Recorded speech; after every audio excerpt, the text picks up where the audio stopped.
open it and share my screen? Yeah. Yeah, of course. Let me just do it now. Thank you. It's loading, it's thinking about it. Definitely gremlins this week.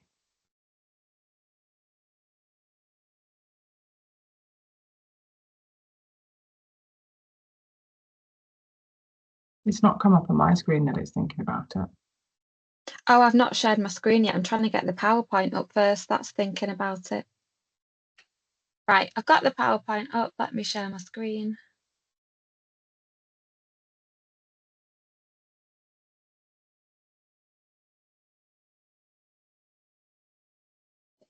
I have updated my laptop today because it was being slow, and it's still being slow.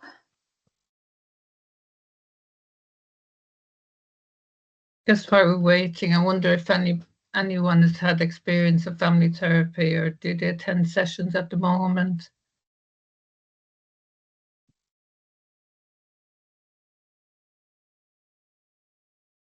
So yeah, me, wife and myself attended a few family therapies, but my son doesn't really want to attend.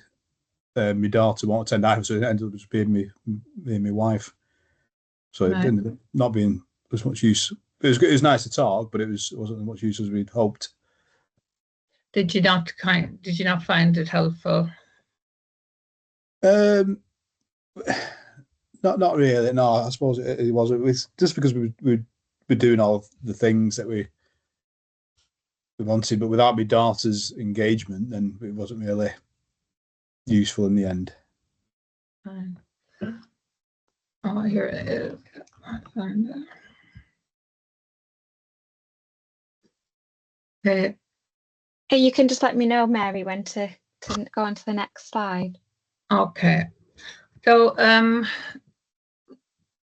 this is my first presentation to be recorded, so bear with me. So welcome everybody, and it's really nice. I really am very passionate. I'm Mary, the family therapist on the Hope unit and inpatient unit, and I'm very passionate about meeting up with families, discussing family therapy, and because I think there's a bit of a stigma around family therapy, and we can talk a bit about that if anyone wants to raise a hand about how the kind of families will often say they felt judged and why would I need to go to therapy? You know, people think I'm not doing a good job.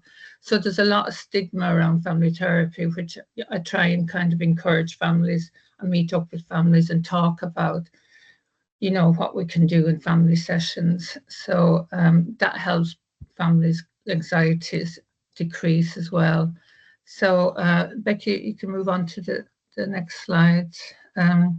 So I put down some points about what family therapy is. Family and systemic therapy, also known as family therapy. I'm a systemic family therapist. So it can help those in close relationships to better understand and support each other.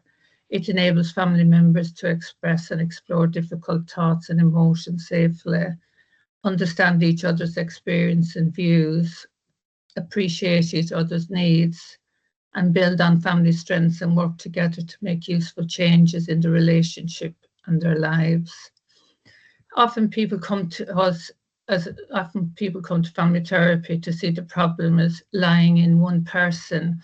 What family therapy thinks about is where does this problem fit in the relationships, and how can we help the family relationships and other relationship. Our understanding is if we help people change the way they relate to each other, often the problem change in that process. The next step, next slide. So I just wrote down a bit of family life isn't always easy. Families can be very complicated. I couldn't get that word out because everyone is unique. Each person thinks and talks about things in different way, and each person has different ideas, feelings, worries, and strengths.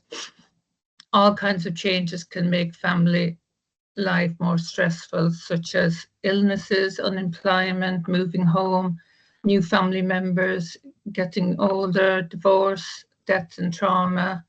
Some families find their own ways to manage these changes, and some families find it much harder for all kinds of reasons. So, you know, this is where family therapy comes in. Family therapy comes into all stages of life, when they're feeling overwhelmed, sad and angry, when they're not sure what to do for the best, or when they feel stuck and repeating patterns of hurtful and harmful behaviours. So, Becky, next. So what does families mean? Family therapists understand that different people have different ideas about family, what family means. So family is used to describe any group of people who care about each other and call themselves a family.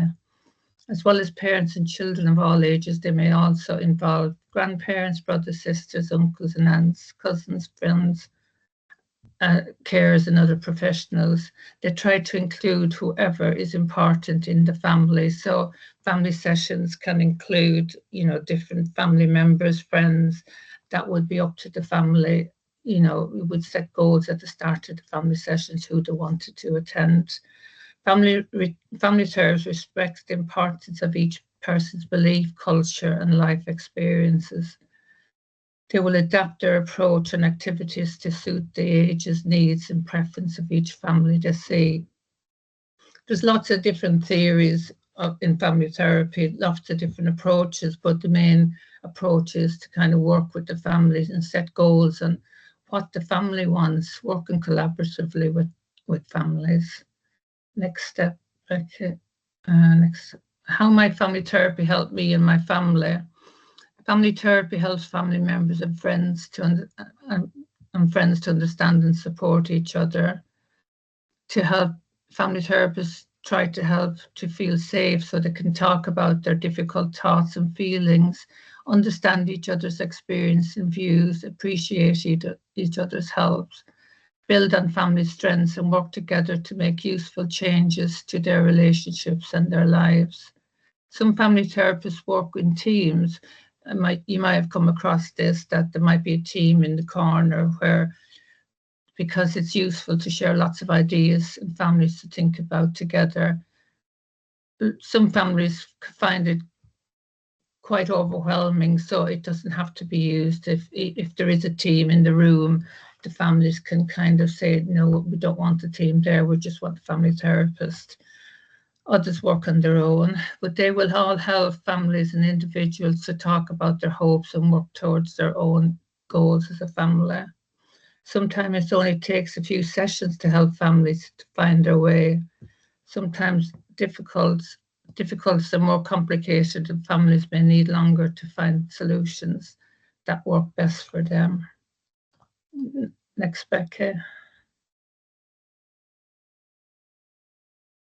Yes, I guess there's a lot of repetitive here, I suppose. What do family therapists do? Here are some things that a family therapist might do with the family. Talk about each other's hopes and for their family. Encourage everyone in the family to talk about their experience and to listen to everybody else. Respect and clarify each other's beliefs, needs, hopes and assumptions to help them understand each other better. Help families to stop blaming each other and begin exploring how everyone can work together to make things better. They also help to understand the effects the words and actions have on everyone else in the family. That's, you know, that's quite a common thing in families, that, you know, it's really helpful, the sessions, to kind of let each other listen to one another and kind of take time to kind of have that space to understand the meaning behind some words that we say to each other. So explore what each other in the family does well and what they are most proud of. We often draw a family tree called the genogram to help people think about the different relationships in the family and the different connections. Help families to talk about challenges they are facing. Support families as they work towards their own goals. Next, Becky. And I guess there, can I see a family therapist on my own? definitely, yes. Family therapists can see children and adults on their own or with other family members. Sometimes they offer a mixture of individual and family appointments if they think that's useful. Family therapists also work with couples. Seeing a family therapist together can help people understand and support each other. And I guess there's a family attachment-based model where we often use, and you know, we often kind of work with the families, the parents, and the young people separately. So we kind of build the connections and try and get the young person and the parents together again. Next, Becca. When is family therapy helpful? I guess that's family therapy is useful for families and relationships facing difficulties and experiences, such as families and couples who want to build closer and happier relationships, family facing special challenges like alcoholism, mental health, physical health, bereavement, eating disorders. So there's lots of you know, challenge. Lots of people we can work with, families who are worried about family members' behaviour, families fostering and adoption children, parents who want a divorce, nanny families. Lots of, we notice in family therapy that through stages of people's lives, we often go through difficult patches, and it's really helpful in family therapies to kind of look at that and discuss this together in an open space, and open, creative and useful space. Next. Okay.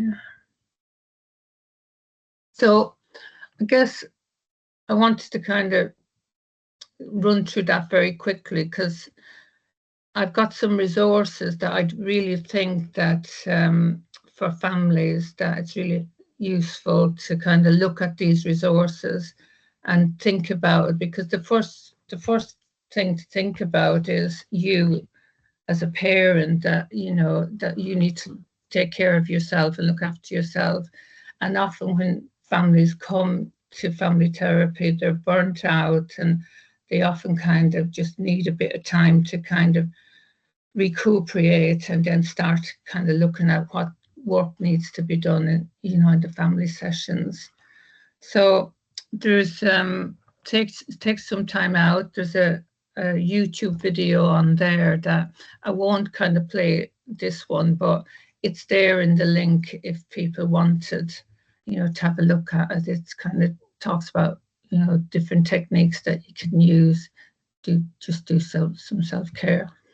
I can put the link in the chat. Thank you. This is something I would like to kind of play for you. It's when young people are going through challenging times and parents are really struggling and stuck, and to just at the wit's end and they don't know what to do.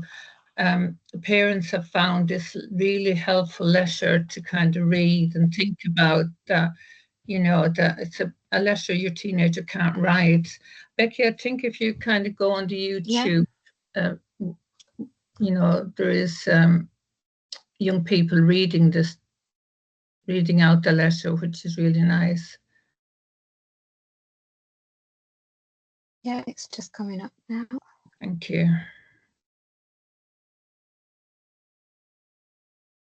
Can you see it loading, or can you just see the screen? I can just see it. I wonder if I can. Oh, you'll have to do it. I think it might have to be me. It's just loading still. It's been very slow. And also, if you can, Becky, I've got YouTube videos of the adolescent brain that would be helpful on the links as well, that to share. I'm not going into that tonight, but yeah, I can share that. Yeah. Thank you. It's a Can you see YouTube that it's come up? Pardon? No. You can't see it? No, I wonder whether you need to stop sharing and then reshare the again. YouTube. Yeah, reshare the YouTube. Yeah, I'll do that now. It's just being slow.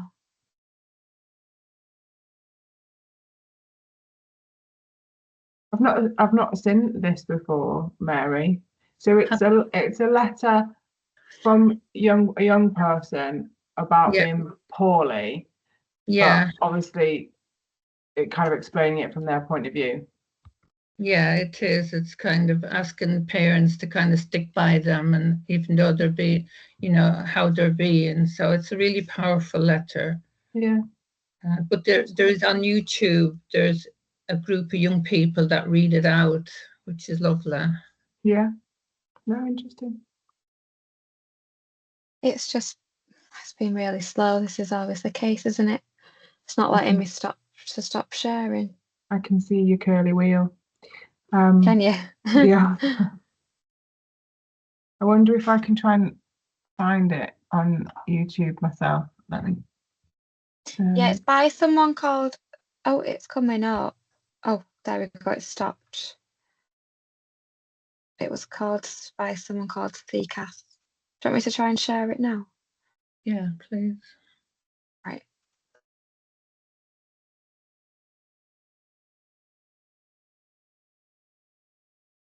Let me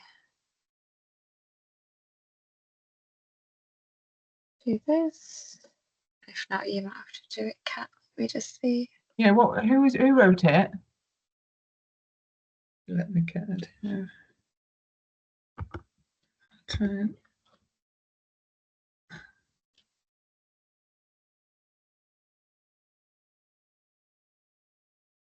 It's by.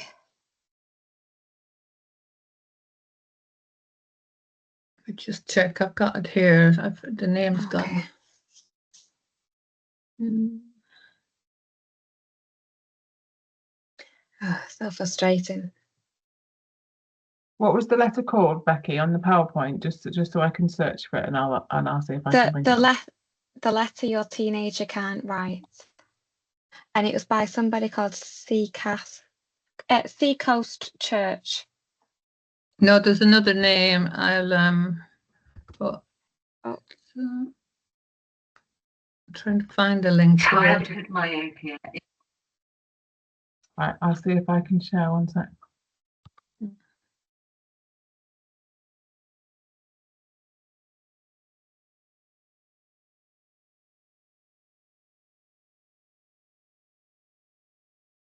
Is it come up for me?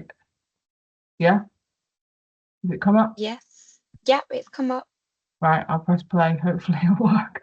Oh, Yeah. thanks.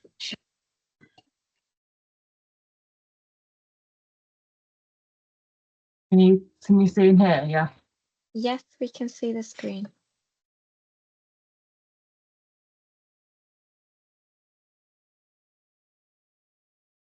I don't know if we can hear it though.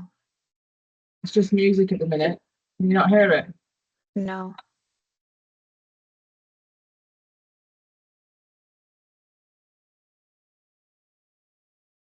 No, can't hear that. No. I suppose if it's on YouTube, we can just click on Yeah. it. Yeah. I'll copy it and put it in the chat for you. Yeah, thank you, Becca. Oh, that looked good as well, actually. Did.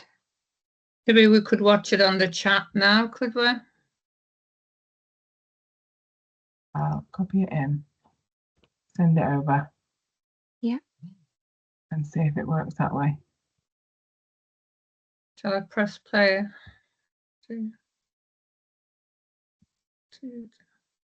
Oh yeah, we've got it in the chat. So yeah, we'll play it.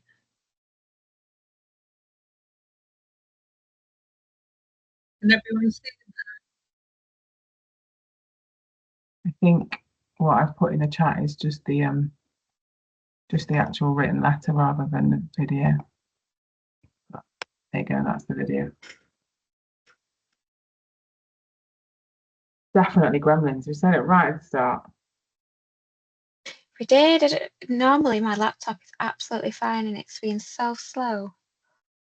I mean, I can read it, because I've got it up. So if everyone's happy for me to read it, I don't mind reading it. Thanks, Becca. This is the letter Yeah. I wish I could write. This fight we are in right now, I need it. I need this fight. I can't tell you this because I don't have the language for it and it wouldn't make sense anyway, but I need this fight badly. I need to hate you right now and I need you to survive it. I need you to survive my hating you and you hating me. I need this fight even though I hate it too. It doesn't matter what this fight is even about. Curfew, homework, laundry, my messy room, going out, staying in, leaving, not leaving, boyfriend, girlfriend, no friends, bad friends. It doesn't matter. I need to fight you on it, and I need you to fight me back. I desperately need you to hold the other end of the rope, to hang on tightly while I thrash on the other end, while I find the handholds and the footholds in this new world I feel like I'm in. I used to know who I was, who you were, who we were, but right now I don't. Right now I'm looking for my edges and I can sometimes only find them when I'm pulling on you. When I push everything I used to know to its edge, then I feel like I exist for a minute, I can breathe. I know you long for the sweeter kid that I was. I know this because I long for that kid too, and some of that longing is what's so painful for me right now. I need this fight, and I need you to see that no matter how bad or big my feelings are, they won't destroy you or me. I need you to love me even at my worst, even when it looks like I don't love you. I need you to love yourself and me for the both of us right now. I know it sucks to be disliked and labelled the bad guy. I feel the same way on the inside. But I need you to tolerate it and get other grown-ups to help you, because I can't right now. If you want to get all of your grown-up friends together and have a surviving your teenager support group rage fest, that's fine with me. Or talk about me behind my back, I don't care. Just don't give up on me. Don't give up on this fight. I need it. This is the fight that will teach me that my shadow is not bigger than my light. This is the fight that will teach me the bad feelings don't mean the end of the relationship. This is the fight that will teach me how to listen to myself even when it might disappoint others. And this particular fight will end. Like any storm, it will blow over. And I will forget, and you will forget, and then it will come back. And I will need you to hang on to the rope again, and I will need this over and over for years. I know there is nothing inherently satisfying in this job for you. I know I will likely never thank you or even acknowledge your side of it. In fact, I'll probably criticize you for all of this hard work. It will seem like nothing you do will be enough. And yet, I am relying entirely on your ability to stay in this fight. No matter how much I argue, no matter how much I sulk, no matter how silent I get. Please hang on to the other end of the rope and know that you're doing the most important job that anyone could possibly be doing for me right now. Love, your teenager. Thank you, Kat. That was done really well. Thank you. Want me Does to share anyone- the screen? Oh, thank you. Yeah. Oh, sorry, what was you saying? I was just going to ask, has anybody any comments about that? It's quite a moving letter, isn't it? And it triggers a lot of things in our minds. Does it hit home for anybody?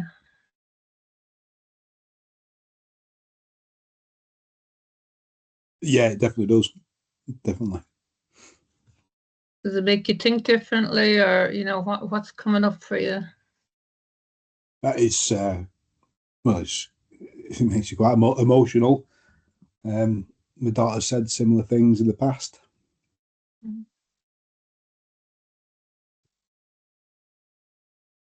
So it's nice to reread it and kind of think, nice to hear the words that were said, and that a lot of people can connect with it.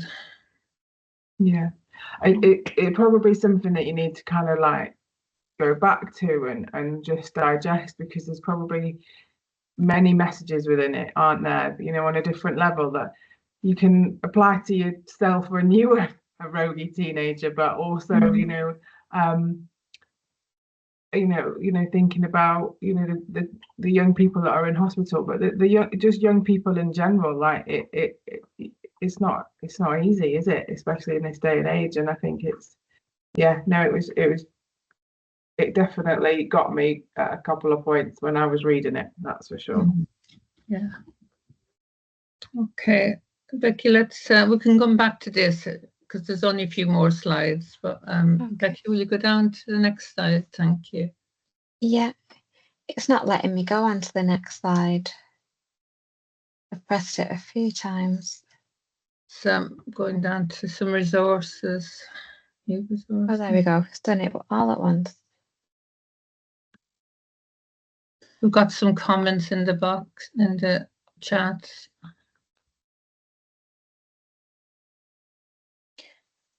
Sorry, it's skipped a few and now it's paused again. I think it's been really slow. It's not ideal. Just wait.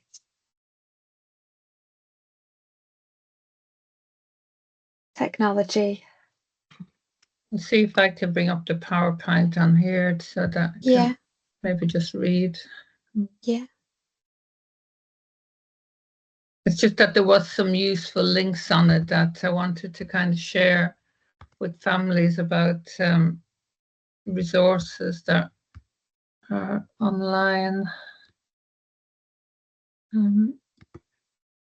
So are you able to come on to the book recommendations? I'm just going to stop sharing my screen because it's just frozen on that one anyway. And now I'll click on it and have a look. I'm so sorry. Oh, yeah, so the book recommendations have come up, yeah. Have you managed to get it up? Or do you want me to read it? Oh, yes, you can read it, please. Yeah. So we've got some book recommendations.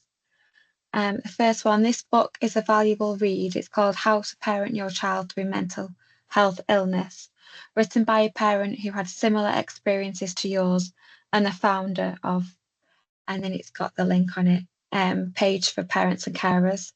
This is a support network from parents with lived experiences. Then there's also a private Facebook community. It's a unique space where 40,000 parents from all over the world share the experience of parenting a child with a mental health issue, with the option to post anonymously or as yourself. This group is a safe, non-judgmental space, carefully and thoughtfully moderated to ensure you get the support you need, how you need it. Can reach out for advice, vent, share fears and frustrations, celebrate the wins, give and receive support any time of day or night, and make new connections. Kat, I've sent you the link as well, just in case. Thank you, Mary. Yeah, so that was the book recommendations. I can send you all this PowerPoint afterwards, so you've got all the links as well. Yeah. There's also a link for Sarah Fisher, who offers lots of courses online as well. And there's a YouTube video about her approach, about parenting, connective parenting, and there's some really useful YouTube videos on there that might give you some useful tips. You might want to join and do the courses that your parents have found really helpful. Yeah, there she is. But both Sarah and Suzanne, with the book recommendations, they have websites that parents find really, really useful. And you can join Facebooks, and you can apply for a fund too if you want to do one of the courses. That's you just fill out a form online, and they kind of will look at that, and hopefully get a free place. I don't know if are you able to open that one with Sarah? Yes, so there's the Sarah Fisher one. Have a look. I've just gone to, there's one parenting mental health. Yeah. From Suzanne Alderson. Yeah, and then there's another one with Sarah Fisher that Sarah talks about connecting parenting that families might find useful. Parent with lived experience YouTube. Let me have a look.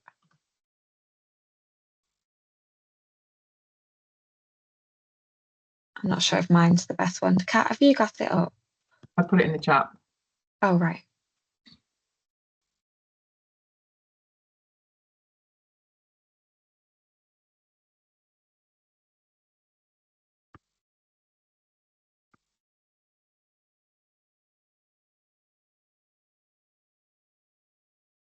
Fab. Thanks, Mary. Apart from the gremlins in the system, that was really helpful, really interesting. And I'll definitely be reading that letter again myself and having a think back on that. Yeah, I'm sorry I wasn't able to present it. No, I think we were saying before you started, when you got kicked out, in fact, that I think there's definitely gremlins in the system. Yeah. I'll stop recording and then we can open it up for a conversation. Give me 1 sec.